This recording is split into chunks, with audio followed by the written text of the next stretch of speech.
정치권 관심 뉴스들 진단해보는 나이트 포커스. 오늘은 정봉주, 김용남 전직 의원 두 분 모셨습니다. 어서 오십시오. 네, 안녕하세요. 네, 안녕하세요. 네, 안녕하십니까.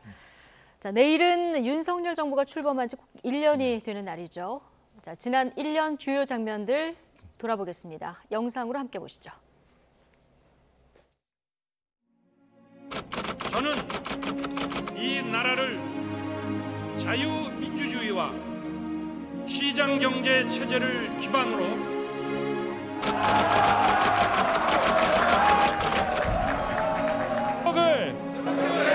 시민을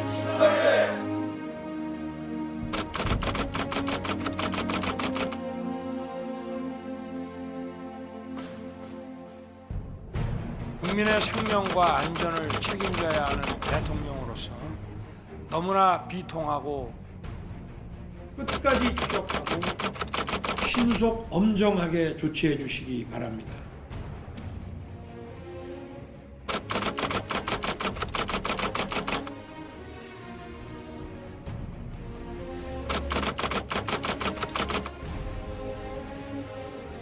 한일 관계도 이제 과거를 넘어서야 합니다.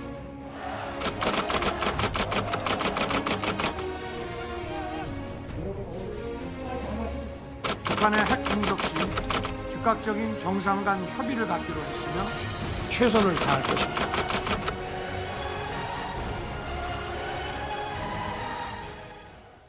최선을 다할 것입니다. 자, 지난 1년간의 주요 장면들 저희가 돌아보고 왔는데요. 청와대를 나와서 용산 시대를 열었고 그리고 지금 1년이 된 겁니다. 네. 그 1년 동안의 성과 어떻게 평가하십니까? 만족을 못 하시는 분도 많겠습니다만 사실은 윤석열 정부가 시작된 1년 전에는 경제 상황이 안 좋은 상황으로 흘러가는 국면이었습니다. 왜냐하면 지난 정부에서 소위 유동성을 많이 풀었죠. 그러니까 돈이 많이 풀리면서 각종 자산 가격도 급등했고 또 생활 물가도 오르기 시작하는 과정에서 아무래도 그 물가 상승을 막기 위해서 돈을 걷어들이는 작업을 시작했거든요. 근데 이렇게 유동성을 줄여나가는 과정에서는 경제 상황이 안 좋아질 수밖에 없고 또 금융사고 등이 터질 가능성이 높아집니다. 근데 어려워지는 경제 상황 속에서 그래도 적절히 잘 방어를 해왔다. 단적인 예가 미국에서는 여러 지역은행들이 파산을 했습니다만 아직까지 우리나라 금융기관은 별다른 이상 없이 돌아가고 있습니다. 물론 경제적으로 약간 그 다운사이드에 들어간 것은 틀림없습니다만 그건 물가를 잡기 위한 고육책으로서 그 고통은 지금 감내해 나가고 있는 과정이다 이렇게 생각이 됩니다. 예. 자, 정봉주 전 의원께서는 가장 잘한 점 그리고 잘못한 점 하나씩 꼽는다면 어떤 점을 꼽으시겠습니까? 가장 잘한 부분은 이제 국민을 각성시켰다는 거죠. 대통령 선거를 잘 못하면 이게 정말 어떠한 나라를 만드는구나라고 하는 것을 국민들이 제대로 그 뼈아프게 느끼게 만들었다는 점은 이제 잘한 측면이 잘 있고요. 못했다고 하신 거잖아요. 아니죠. 국민들이 각성을 했죠. 대통령 선거가 이렇게 중요한 거구나. 어쨌든 국민들을 깨우쳤으니까요. 그다음에 이제 잘못한 점은 1년 동안 뭐를 했는지를 모르겠어요. 무슨 말씀이냐면 대통령이 되면 이제 헌법 전문을 이제 그 낭독을 하면서 이제 취임사를 하지 않습니까? 그럼 나는 무엇을 하겠다라고 하는 청사진이 있어야 되죠. 지난 1년 동안 윤석열 정부는 문재인 정부 탓하느라고 시간을 다 보냈습니다. 그리고 취임 1년 평가도 문재인 정부 비판이었어요. 그럼 문재인 정부에서 중앙지검장과 검찰총장을 겪으면서 그 토대 위에서 대통령이 됐는데 그것도 잘못했다는 건지. 그래서 저는 정체성도 보이지 않았고 무엇을 하려고 하는 청사진이 없었다. 앞으로 남은 4년인데 물론 4년이 될지는 잘 모르겠습니다만 어디로 가겠다라고 하는 것을 국민들에게 보여줘야 되거든요. 전혀 못 보겠어요. 예. 지금 정봉주 의원님이 말씀해 주신 앞으로 4년의 청사진을 포함해서 그리고 국민들이 궁금한 점도 꽤 있을 텐데요. 취임 1주년 기자회견 내일 안 하기로 했더라고요. 자, 그 배경을 어떻게 보십니까? 가장 중요한 이유는 워낙 빡빡한 외교 일정 때문으로 보입니다. 왜냐하면 지금 3월에 한일 정상회담, 4월에 미국 국빈 방문, 그리고 바로 이제 엊그저께 기시다 총리가 방한을 했죠. 그리고 또 다음 주에 G7 회의에 참석이 예정되어 있습니다. 그래서 워낙 굵직굵직한 외교 일정이 밀접해 있다 보니까 취임 1주년 기념 기자회견을 하기에는 뭐 준비할 시간도 없고 지금도 아마 다음 주에 있을 G7 준비에 여념이 없을 것 같은데요. 그런 외교 일정상의 그 이유가 가장 큰 것이 아닌가 싶습니다. 아마 취임 2주년 기념 기자회견은 할 수 있겠죠. 2주년 기자회견은 열릴 것이다 이렇게 전망을 해주셨는데 지금 기자회견 안 열기로 한 부분에 대해서 지금 외교 일정이 굉장히 빡빡하게 짜졌었고 앞으로도 외교 일정이 있기 때문에 아마 못한 것 같다 이렇게 분석을 해주셨는데요. 정봉주 전 의원께서는 어떻게 보십니까? 김용남 의원이 그냥 뇌피셜로 분석을 한 것 같고요.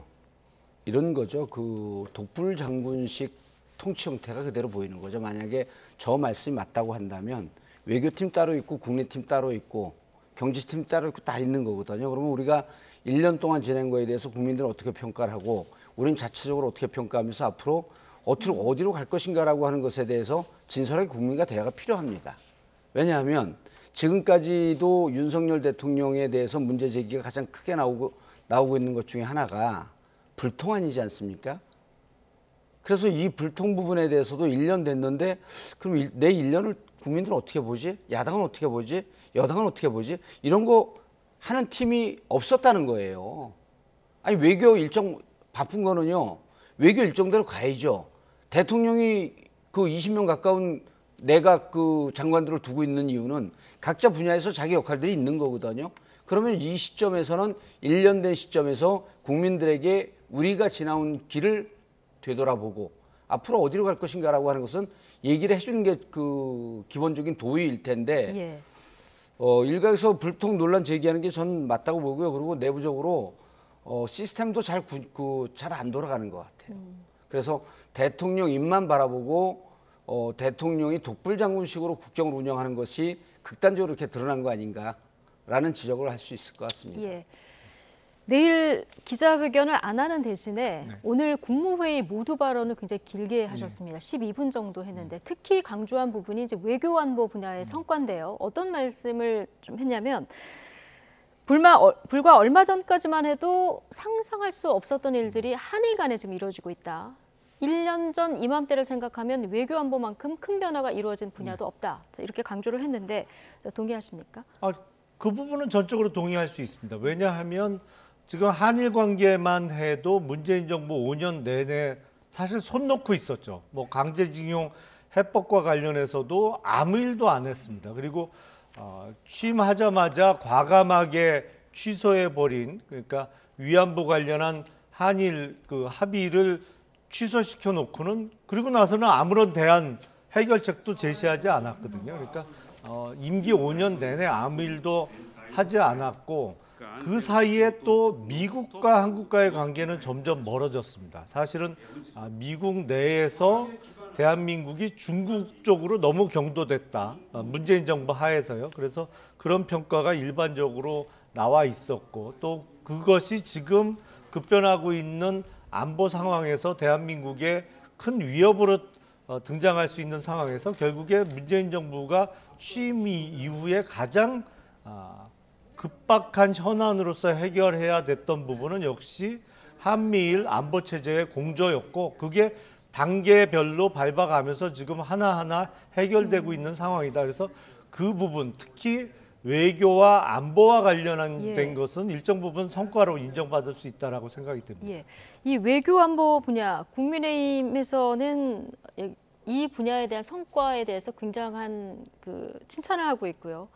민주당에 대해서는 여기도 박하게 평가를 내놓고 있던데 어떻게 평가하시겠습니까? 그 국힘 내부 평가와는 달리 이제 여론조사를 보면요, 윤석열 정부가 한 60% 정도 부정 평가가 거의 콘크리트화 됐습니다 지금. 근데 이제 그 중에 가장 첫 번째가 뭐냐면 경제 분야고요. 두 번째가 외교 안보 분야예요. 예, 자 어느 여론조사를 언급하시는지 좀 거론을 해주셔야 예. 저희가 여론조사를 언급할 때는 예. 최근에 지금 나와 있는 거 제가 뭐 구체적인 데이터는 모르겠지만 예. 대체적으로 부정적인 평가를 보게 되면 그 대부분의 여론조사가 비슷하게 나왔습니다. 예. 근데 이제 제가 이제 이 말씀을 드린 이유는 국힘에서는 외교 안보 분야가 큰 변화가 있다고 그러면서 이제 또 문재인 정부 탓을 하는데 문재인 정부가 승계하고 계승한 외교적 성과는 뭐가 있었냐 하면요. 박근혜 정부 시절에 2015년 12월 28일로 저는 기억을 하고 있는데 위안부 합의가 아닙니다. 위안부 외교부 장관들의 선언이에요. 그러니까 이게 국가적 관계에 있어서 합의가 이루어진 건지 조약이 이루어진 건지 그 법적 그 성격도 불분명합니다. 그때 무슨 얘기가 있었냐면 앞으로 이것을 되돌릴 수 없다라고 하면서 불가역적 협정이라고 하는 표현이 나왔었어요. 자, 그거 승계했죠. 그다음 두 번째가 뭐였었냐면 2016년 2월에 전격적으로 감행됐던 사드 배치입니다. 그러니까 2017년에 문재인 정부가 들어서면서는 외교적으로 큰 짐을 두 개 갖고 있었죠. 사드 문제가 있었죠. 그리고 사드 문제 때문에 대중관계, 경제관계가 무척 악화되어 있었고, 그리고 위안부 이게 합의인지 뭔지도 애매모호한 일본과의 관계가 극명하게 갈라질 수밖에 없었던 그런 성과를 안고 시작을 했습니다. 자, 그래서 문재인 대통령 시절에 그런 부분에 대해서 국민적 정서와 발을 맞춰가면서 이제 정리를 해나가는 과정이었었는데 지금 이제 외교 분야를 보게 되면요. 박근혜 정부, 이명박 정부에서도 계속 견제를 하면서 경계를 했던 게 뭐였었냐 하면 한미일 군사동맹입니다. 다른 표현을 하게 되면요. 한미일 미사일 안보체제 MD라고 하는 거죠. 여기에 편입되지 않으려고 이명박 박근혜 정부도 무진 노력을 했습니다. 근데 지금 1년 동안 보면요. 이번에 이제 G7이 5월 17일 날 이루어지는데 지난 11월 프놈펜 선언서부터 지금 한 6개월 동안 달려온 걸 보게 되면 결국은 종국적으로 미국이 떠미는 것에 밀려서 한미일 군사동맹 종국적으로는 MD 미사일 안보체제에 들어가는 것 아닌가라고 하는 우려를 전문가들이 가장 많이 합니다. 그리고 국민들도 이렇게 되면 미중 패권 전쟁에 있어서 대한민국의 대리전의 희생타가 되는 거 아닌가라고 하는 우려가 깊어지니까 그 전에 비해서는 큰 변화가 있었던 건 맞죠. 근데 국힘에서 보듯이 긍정적 변화가 아니라 국민들은 대체로 부정적 변화로 보고 있습니다. 예, 좀 사실은 예. 그 사실관계에도 틀린 부분이 많아서 제가 다 지적을 해드리고 싶습니다만 네. 외교안보 사안과 관련해서 너무 아전인수격으로 해석하신 부분이 대부분이라 이거 어디서부터 바로잡아야 될지 모르겠습니다. 사실은 모르면 모른다고 위안부 그냥 합의와 그러세요. 관련해서 일본 정부에서 그 합의 이행으로 10억 엔을 일본 정부 돈을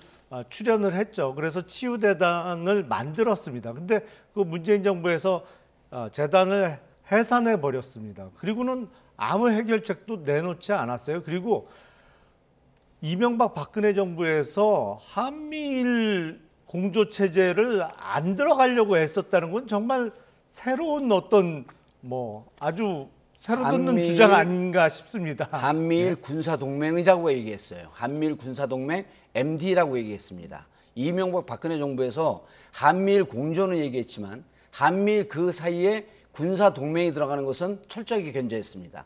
MD 체제 편입하는 것은 그때 기록을 보시면 이명박 박근혜 정부 대통령이 직접 부정을 합니다. 그리고 아까 그 10억 엔 출자한 부분요. 그거 어떻게 됐냐면요. 위안부 피해자들이 거부했습니다. 그렇지 않습니다. 예, 위안부 피해자들이 거부했어요. 그 사실관계를 좀 바로잡자면 한미일 군사동맹 부분을 좀 얘기를 이제 해주시겠습니까? 군사동맹 부분은 지금 우리와 미국은 군사동맹 관계죠. 그리고 미국과 일본은 군사동맹 관계입니다.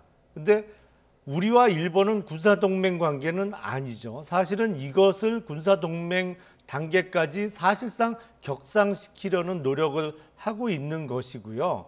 그리고 소위 미국의 MD 체제에 들어가지 않겠다고 한 것은 소위 문재인 정부 때 이루어진 산불 정책이라고 하는, 사실은 사드의 추가 배치를 대한민국이 안 하고 미국의 MD 체제에 들어가지 않겠다고 하는, 사실상 여러 외교 분야의 전문가들이 문재인 정부에서 이루어진 가장 굴욕적인 외교 선언으로 여겨지는 산불 정책에는 그렇게 주장을 했습니다만 그건 전혀 다른 말씀을 계속 지금 하신 겁니다. 요거 하나만 정리를 하고 예, 들어갈게요. 마지막으로 중요한 짧게 요 정리해 주시죠. 짧게 정리할게요. 그 2015년 9월 9일 전승기념일 날 천안문 막루에 박근혜 대통령이 올라갑니다. 그러니까 시진핑 주석이 서 있고 푸틴 대통령을 멀리하고 바로 옆에 박근혜 대통령을 세우고 나니까 미국 쪽에서 화들짝 놀라갖고 10월 말에 일본 수상과 박근혜 대통령을 부릅니다. 그래서 이제 한미일이 정상에 만나거든요. 그때 미국 기자들이 묻습니다. MD 체제 편입되는 겁니까? 박근혜 대통령한테 물어요. MD 체제 편입되는 거 아닙니다. 라고 단호하게 거절합니다. 그다음에 한미일 군사동맹으로 가는 겁니까? 군사동맹은 아닙니다. 또 거절을 해요. 이때 인터뷰 보면 그렇게 나와 있습니다. 제가 방금 말씀드렸습니다. 이제 동맹에 가까운 사실상의 그 격상을 시키는 단계라고 말씀을 드렸습니다. 한미일 군사동맹은 동맹이라고 제가 한미일 동맹으로 간다고는 한미일 말씀 안 군사동맹은 드렸습니다. 보수 정권 이명박근혜 정부도 예, 거절했던 알겠습니다. 지금 두 분이 충분히 토론을 하시도록 제가 중간에 개입을 잘 안 하고 시간을 드렸고요. 자, 이 외교안보 분야는 이 정도에서 좀 마무리하고요. 오늘 여러 가지 말씀을 많이 하셨어요. 자, 윤석열 대통령 오늘 전임 문재인 정부 그리고 야당에 대해서도 작심 비판하기도 했는데요. 관련 발언 직접 듣고 오시겠습니다.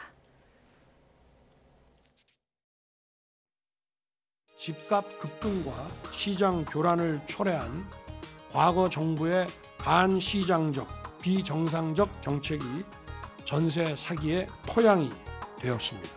거야 입법에 가로막혀 필요한 제도를 정비하기 어려웠던 점도 솔직히 있습니다. 정봉주 의원께서 앞서 이 발언에 대해서 좀 비판을 해주셨으니까 김용남 의원께 질문 드리겠습니다. 전세 사기, 마약 범죄 이런 게 전 정부의 잘못된 정책에서 비롯됐다. 이걸 바꾸려고 하는데 거대 야당의 그 입법 장벽 때문에 또 힘들다. 자, 이런 얘기거든요. 그건 뭐 네. 틀림없이 사실이죠. 전세 사기가 가능했던 것은 집값과 더불어 전세금이 급등하는 시기에 사실은 그 집의 담보 능력이 충분치 않음에도 불구하고 계속 급등하는 상황에서 급하니까 그 전세 보증금을 올려서라도 전세 입주를 한 것이거든요. 그게 전세금과 집값이 지금 떨어지는 상황에서 소위 깡통 전세가 돼서 그 과정에 물론 조직적으로 전세 사기 범죄를 저지른 사람이 있었습니다만 그거는 문재인 정부에 있었던 집값과 전세금의 급등이 없었다면 그런 범죄 자체가 가능한 상황은 전혀 아니었죠. 그건 뭐 틀림없는 사실이고요. 윤석열 대통령은 지금 필요한 제도의 개선이 거야에 막혀 있다고 말씀을 했습니다만 그걸 넘어서 사실은 해서는 안 될 입법들을 야당이 숫자의 횡포로 지금 만들어내고 있죠. 계속. 얼마 전에 대통령 거부권이 행사됐던 양곡관리법도 그 예입니다만 지금 사회적으로 의료계를 완전히 둘로 반조각 낸 지금 간호사법의 처리라든지 또 야당이 지금 입법 추진하고 있는 노란봉투법 같은 게 어마어마한 사회적 갈등을 유발할 수 있는 입법임에도 불구하고 지금 의석수가 많다는 이유로 예. 지금 무리하게 추진하고 있어서 뭐 국회 의석 배분 때문에 의석의 구조 때문에 지금 하고 싶은 일을 못 하고 있는 것도 사실 아닌가 싶습니다. 민주당에서 입법을 이제 강행하면 대통령이 거부권을 행사하고 앞으로도 이런 그 과정으로 갈 가능성이 좀 커 보이는 부분들이 많은데요. 어떻게 풀어야 될까요?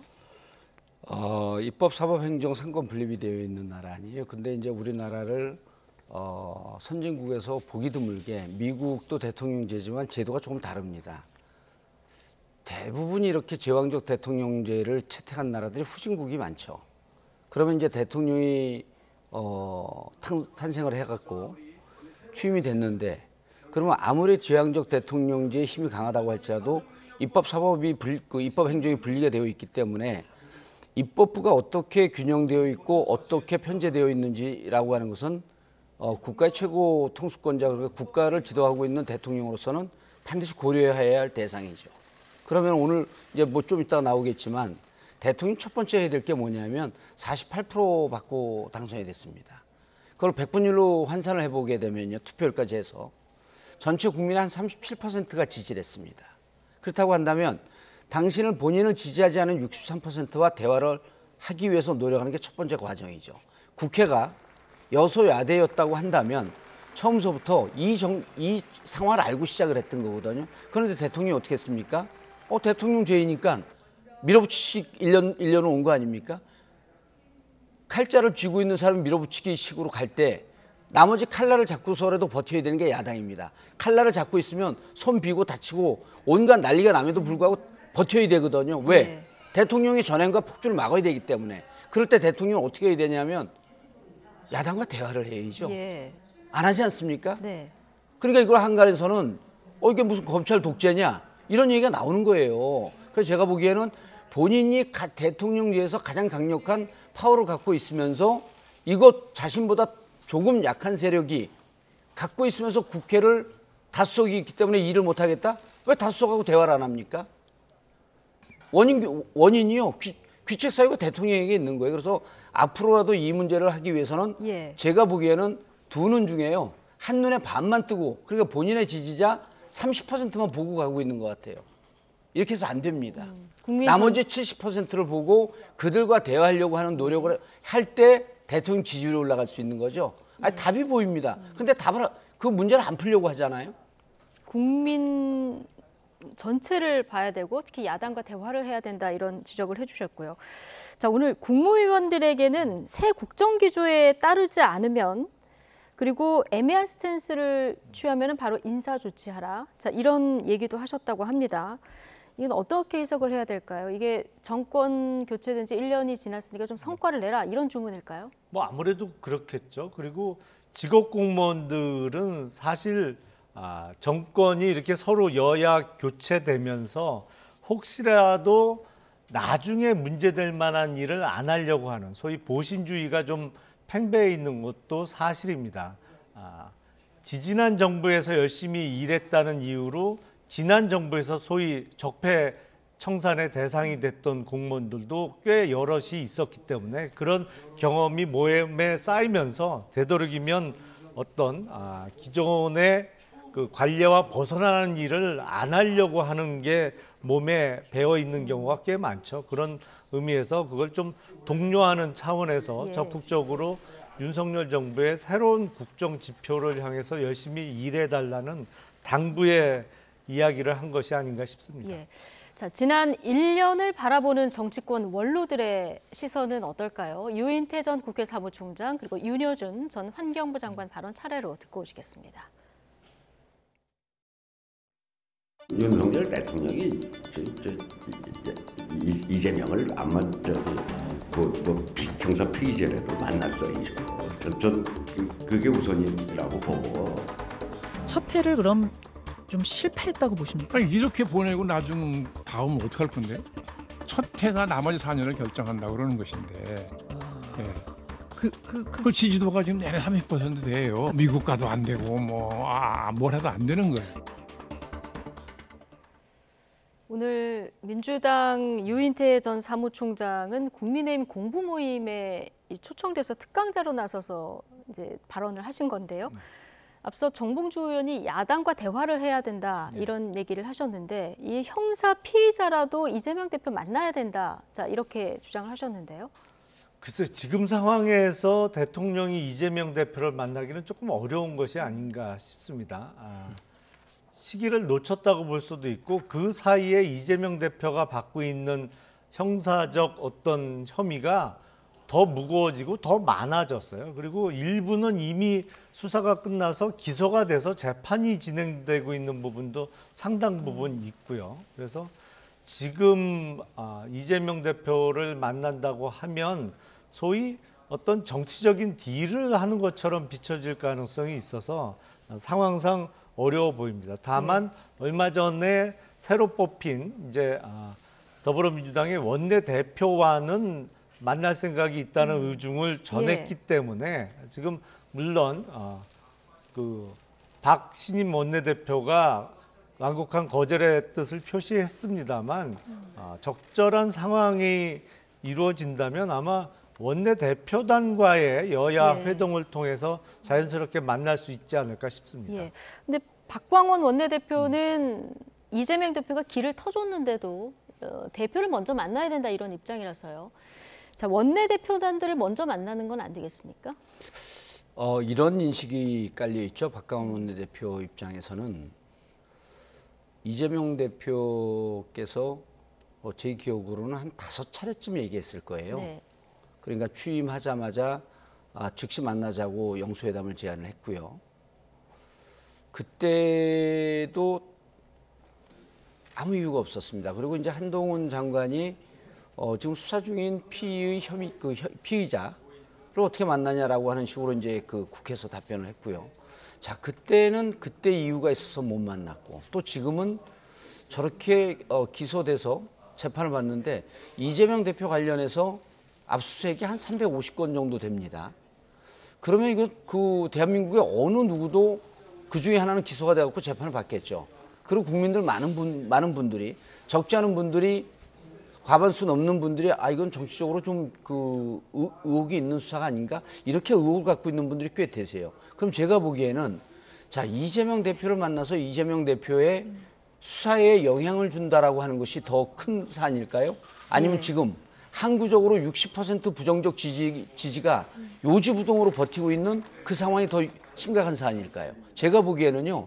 이재명 대표 만나는 게 수사에 영향 주고 재판에 영향 주는 것보다도 현재 이렇게 지지율 60% 부정적 여론이 60%가 공고히 형성된 거 그리고 아까 공무원들에게 일 안 하게 되면 인사상의 불이익 당할 줄 알아라. 저는 이걸 이렇게 봅니다. 공무원들이요. 이렇게 한 60% 정도가 1년 동안 누적이 되다 보니까 움직이지 않는다는 얘기가 곳곳에서 들립니다. 이미 레임덕이 왔다는 얘기로 들려요. 그렇기 때문에 이것을 타개하는 것이 훨씬 더 급선무입니다. 네. 그러려면 야당 대표를 만나야죠. 그리고 박강원 대표 입장에서는 검찰이 야당 탄압한다라고 당론으로 우리가 규정을 하고 있거든요. 그리고 야당 대표 이렇게 탄압하는데 네. 가서 세월 좋게 만날 수 있는 일은 아니잖아요. 네. 야당 대표가 먼저 이 일을 풀어줘야지 본인이 그다음에 편하게 가겠죠.